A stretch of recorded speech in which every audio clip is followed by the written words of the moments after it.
이 누가복음 10장에 가장 우리가 기억해야 될 말씀 가운데 하나, 그리고 다른 복음서에는 기록되어 있지 않는 누가복음만 기록하고 있는 말씀 하나가 바로 선한 사마리아인의 비유입니다. 이 선한 사마리아인의 이 비유는 성극으로도 우리가 많이 펼쳐지고 또 많이 보여지고 있는 그런 내용이기도 합니다.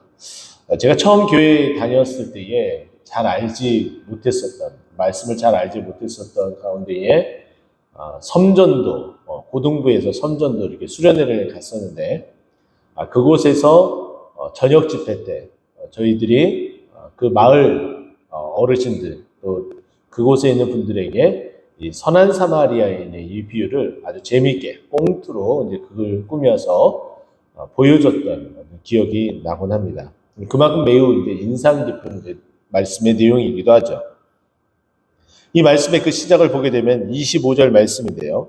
어떤 율법 교사가 일어나 예수를 시험하라 하여 선생님 내가 무엇을 하여야 영생을 얻으리까? 라고 고백을 하고 있습니다. 여기 율법 교사가 영생이 무엇인지 몰라서 물었을까? 라고 생각을 하면은 이미 벌써 답은 나와 있는 상태입니다. 율법 교사는 어떻게 하면 영생을 얻을 수 있는지 다 알고 있습니다. 그러나 오늘 본문에 있는 이 말씀처럼 예수를 시험하기 위해서 질문하였기 때문에 이것은 큰 의미가 없음을 알고 있죠.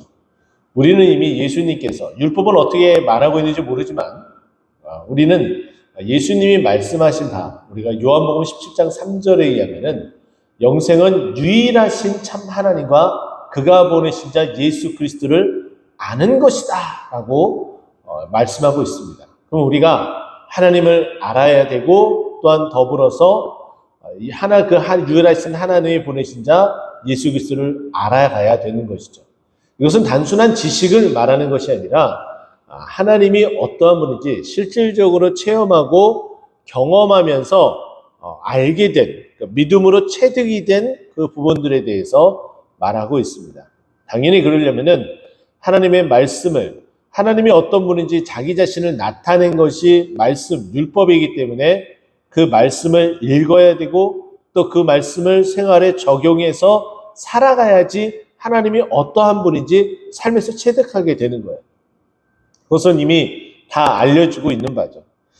우리 주님께서도 율법교사의 이 질문에 질문으로 맞대응을 하고 있습니다. 26절 보면은 예수께서 이르시되 율법이 무엇이라 기록되었으며 너는 어떻게 읽느냐라고 질문을 합니다. 질문이 조금 달라요. 보게 되면은 무엇이라 기록되었는지 너는 그 기록된 것을 알고 있느냐, 그리고 네가 읽는 방향은 어느 방향이냐, 이 말은 무엇이냐면은 네가 읽는 대로 그대로 행하고 있느냐 아니냐를 묻고 있다라고 볼 수가 있겠죠.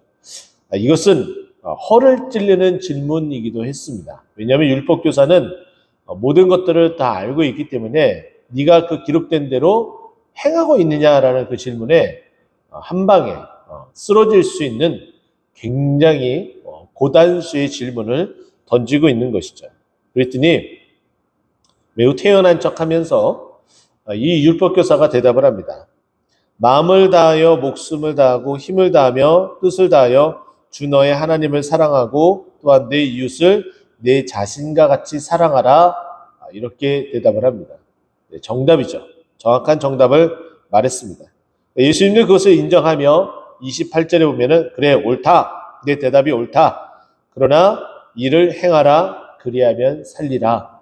결국은 아는 것, 그냥 지식적인 단편적인 것을 말하고 있는 것이 아니라 그것을 생활 속에서 얼마만큼 이행하며 살아가고 있느냐, 그 말씀을 내 것으로 삼느냐라고 말하고 있는 부분이라 볼 수가 있습니다. 우리나라 오래된 속담 가운데에 유명한 말이 있죠. 구슬이 서말이라도 끼어야 보배다 라는 표현이 있습니다.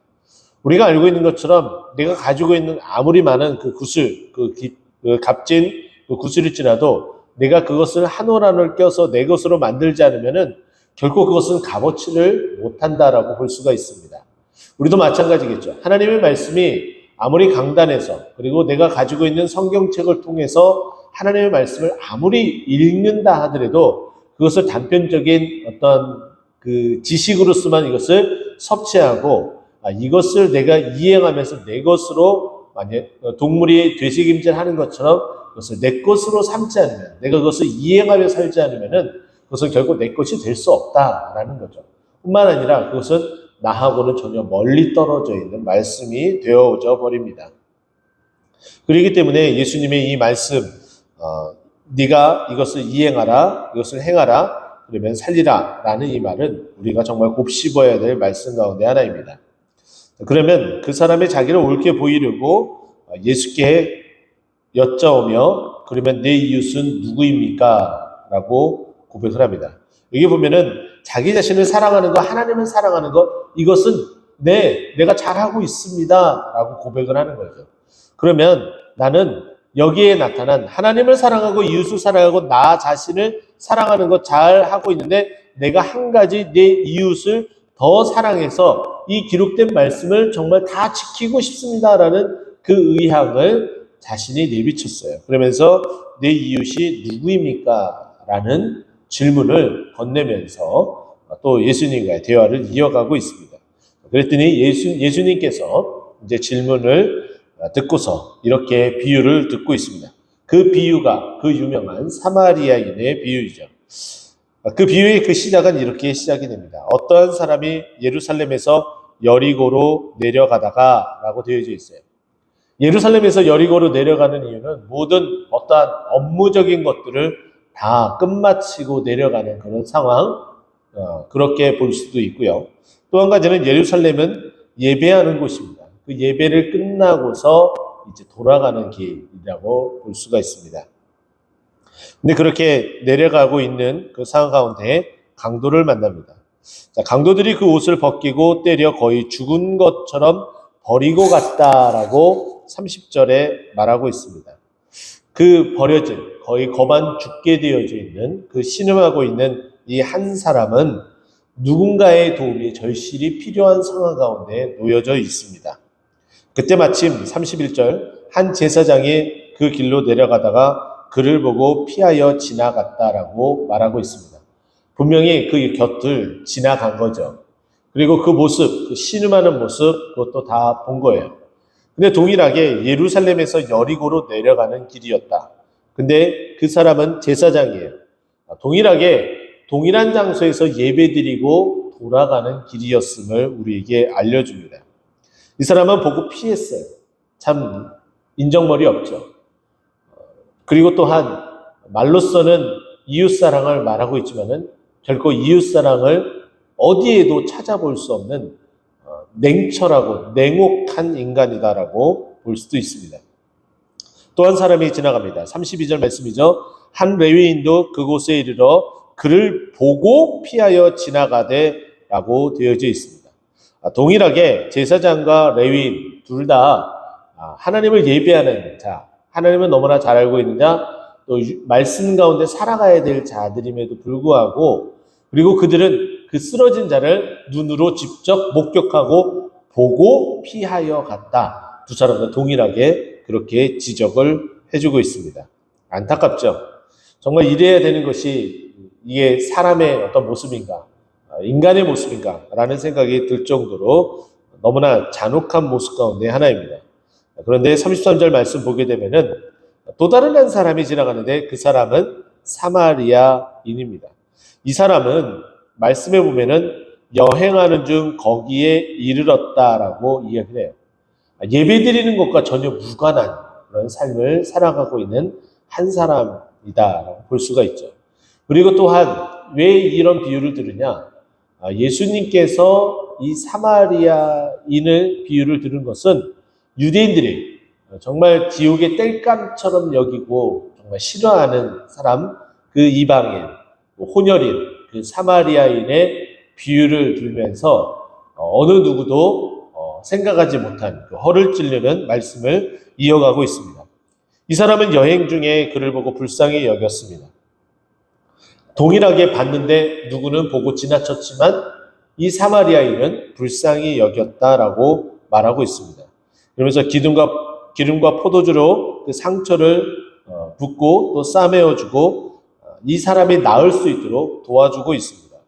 그리고 짐승을 태워 주막에 데리고 가서 돌보아줬다라고 이야기를 합니다. 이 사람은 나름대로 여행하는 중에 있었기 때문에 자신의 계획이 있고 또 가야 될 길이 바쁜 가운데 있습니다. 그러나 자기 자신의 그 계획이 잠깐 차질을 빚게 되죠. 자기 자신의 그 목적을 위해서 계속해서 달려가야 됩니다. 그런데 계속해서 이 사람은 빨리 호전되어져 나을 기미를 보이지 않습니다. 자기 자신의 길을 떠나야 됩니다. 그래서 극단의 조치를 취하게 되죠. 이튿날 그 주막 주인에게 데나리온 2를 주며 이르되 이 사람을 돌보아 주라. 비용이 더 들면 내가 돌아올 때 갚으리라. 이렇게 이야기를 합니다. 자기 자신이 가지고 있는 비용 가운데의 일부를 이 주막에 맡겨놓고 갑니다. 2 데나리온은 결국은 지금 우리나라 일용직의 하루 품삯이 한 10만 원 정도다라고 여겨지면은 20만 원을 그 주막 주인에다가 주고 떠나가는 겁니다. 충분히 이틀치의 그 숙박비에 충분히 넉넉함을 할 수가 있고 또한 먹을 것뿐만 아니라 치료 비용, 그런 약품 비용까지도 충분히 가능한 비용입니다. 그 이틀에 더 지나서 3일이 될 수도 있고 4일이 될 수도 있고 또 여하에 따라서는 5일이 될 수도 있고 6일이 될 수도 있습니다.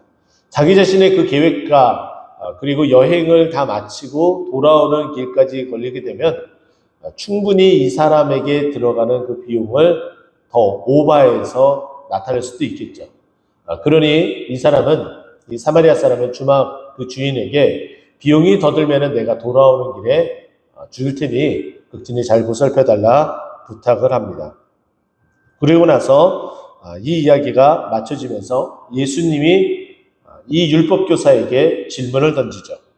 누가 이 강도 만난 자의 이웃이 되겠습니까? 라는 질문을 합니다. 그랬더니 율법교사는 너무나 잘 알고 있어요. 당연히 누구인지 사마리아인이라고 대답을 해야 되는 것이 지극히 정상입니다. 그러나 율법교사는 제가 말씀드렸던 것처럼 이 지옥의 땔감 같은 이 사람에 대해서, 이 사람의 선행에 대해서 인정하고 싶지도 않고 자신의 입에 담고 싶지도 않는 그 불편한 기색을 여감없이 그대로 다 드러내고 맙니다. 그러면서 이렇게 이야기하죠. 사마리아인이라고 말하지 못하고 자신이 이렇게 대답을 합니다.